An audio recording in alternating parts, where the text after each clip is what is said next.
по-моему, всем ясно, что для Пашиняна, главная политика, в котором является отход от России, и главная его цель — стратегическое сближение с Турцией и западными странами, это, безусловно, даже они уже заявляют, что на политическом уровне, на общественном, на государственном уровне фактически они не ставят этот вопрос, и фактически можно сказать, что для них этот вопрос уже окончательно закрыт.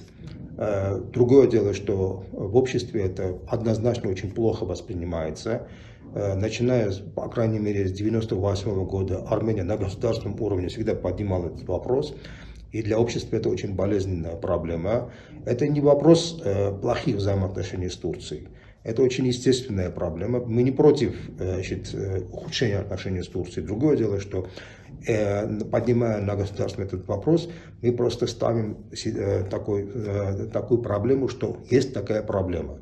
Есть такая проблема, которая раньше или поздно должна быть решена, потому что без решения этой проблемы серьезные отношения на очень серьезном, глубоком уровне, возрождение отношений между Турцией просто невозможно.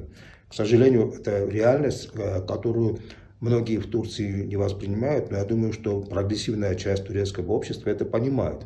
Этот факт я могу утвердить тем, что буквально в 2009-2010 годах десятки тысяч турецких граждан и людей, которые понимают эту проблему, они выступили с петициями для того, чтобы Турция признала бы геноцид Армении и установила бы исторические отношения с Арменией. Я думаю, что придет это время после смены этой власти, когда, я думаю, что через некоторое время сменится власть и в Турции, вот тогда уже, безусловно, между нашими народами откроется новая эра взаимоотношений.